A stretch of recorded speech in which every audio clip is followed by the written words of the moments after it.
I love that sound. Yeah, there's a few more. Get some of these off my table here because they are starting to fall off my table when I'm pressing them, right? All right, there we go. Not a good thing. Don't want to have them fall off my table. I've been having to oil my die here because my tool is starting to malfunction on me a little bit. I have, there's a spring up inside the guide there that has failed on me inside the press there, and it happened about 20 sheaths ago. I only got about 150 rivets into the project here, and the spring failed on me, and I'll show you here that in a second. If I can get these rivets in there, I have to go like this. Kind of form it to it a little bit. Makes the rivets going a little bit easier if I have it formed already, right?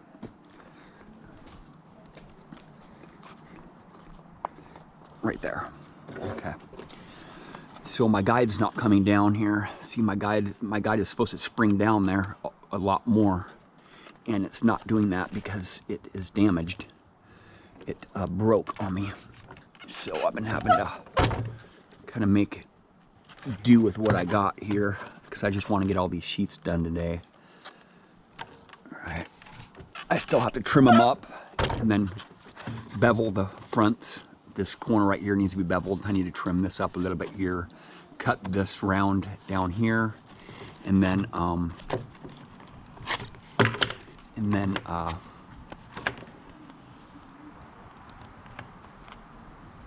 touch up the edges with a little bit of dye, because after I bevel it, the raw leather will show through, the natural color of the leather will show through.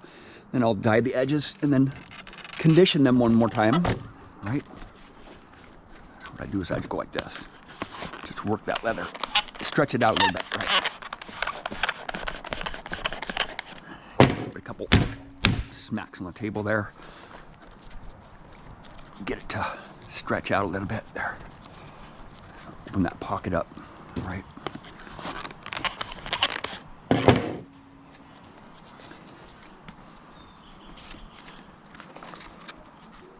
Right there.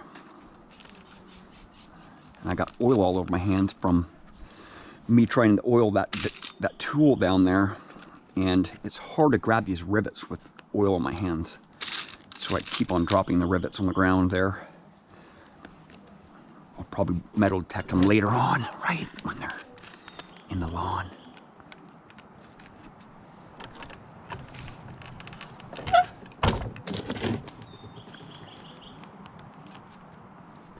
So I made a few that are a little bit thinner leather, because some people might want a little bit thinner leather, you know, for like the parks or something.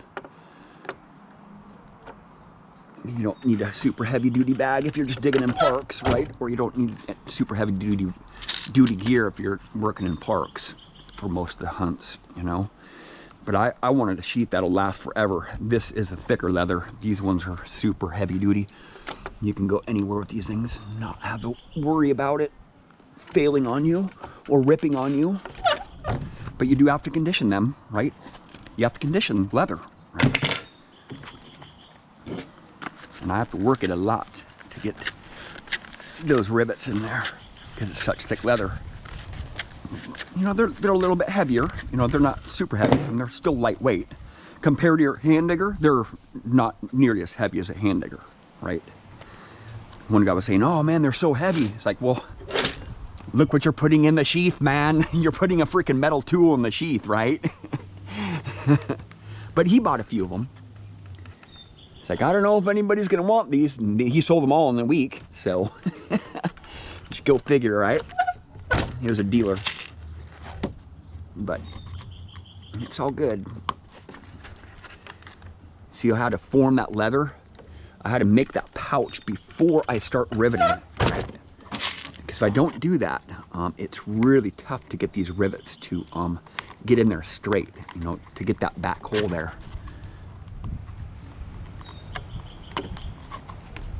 There we go, just like that.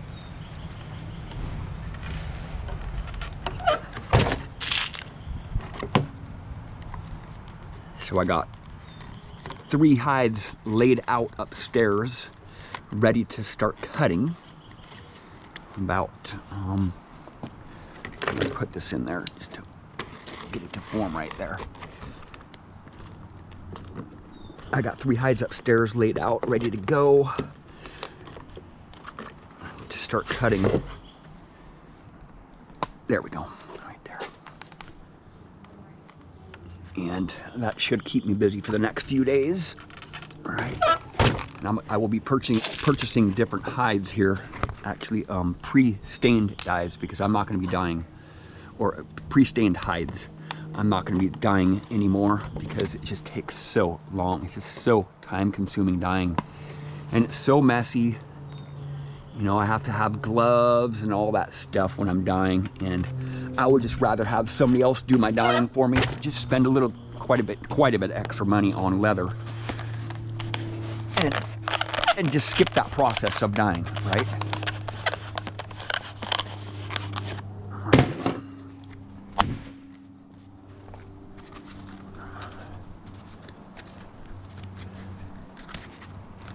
Nice and thick, beautiful, supple leather. I love it. Look at that.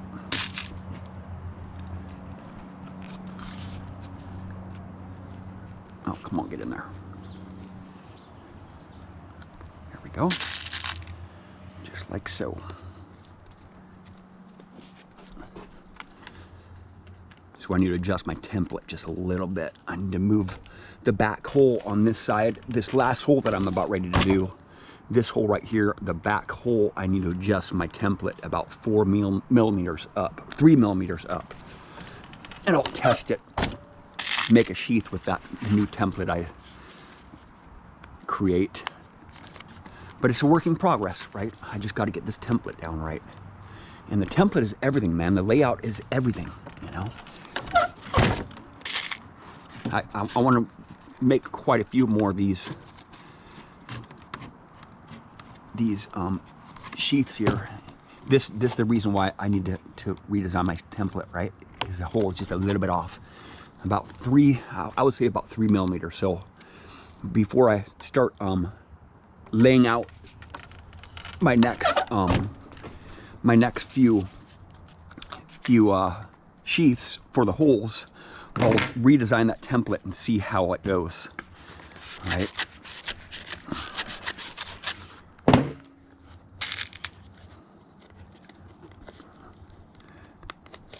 But I did spend a lot of time yesterday dyeing.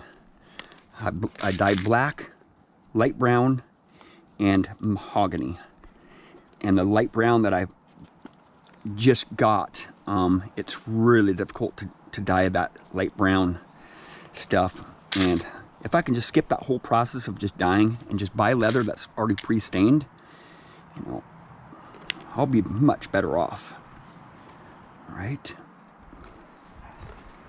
These holes are so small up here, but I want the hole small so I can have it really nice, snug, tight fit so they don't fall apart, right? Because the looser holes that you have, the bigger holes that you punch in there, the more problems you're gonna have with durability, right? Look at that. I just screwed that one up big time. Not good. I'll have to figure that one out. I might be able to pull it out here. I might be able to pull it out here without damaging it too bad. No, I gotta grind that one out. Gotta grind that one out. So it's my first screw up on my last sheath today. I screwed that last hole up there. That might be able to work it out this way right here, right there. It should come out. There we go, right there. Perfect. I'll just pop that out. These are really sharp, so I really got to be careful not to damage the leather as it's coming out the top side here, right?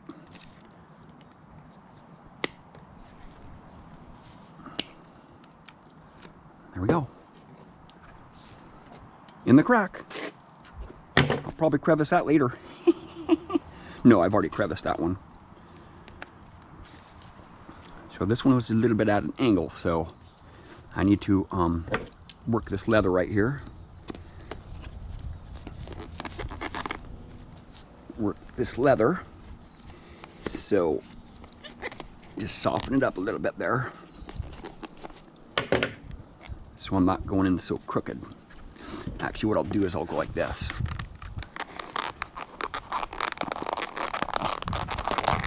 Just work it really good there. There we go. Now it should go quick. I got to do it fast because it bounces back, right? This thick leather bounces back. And I'll actually just wedge these right in there when I'm punching it. Actually, I can't do that because it's just a little bit too big. Right there. Right there. Get it in there quick. Go like this. Pop this back out. Down there. My die is starting to fall apart, so gotta make sure I'm in there really good, snug. Because I don't want this one to screw up too. Oh, what's going on here? It's just not sitting in there right.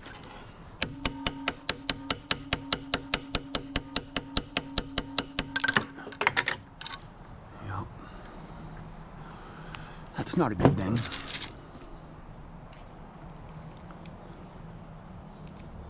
Adjust that just a little bit down.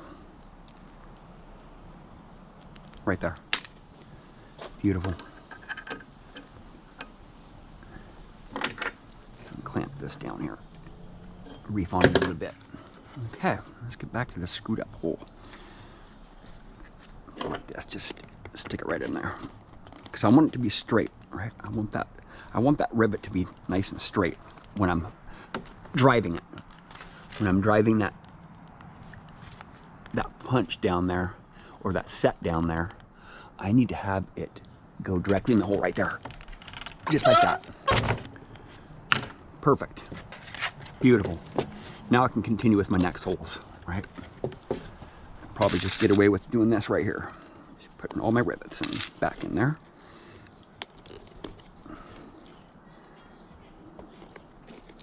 It's taken me a little bit to learn how to fix my mistakes, right? When I have a rivet pop loose there, or not drive in there right, it's taken me a little bit to learn how to fix it without damaging the leather, right? Because when I damage the leather, I can't really do anything with that product, right?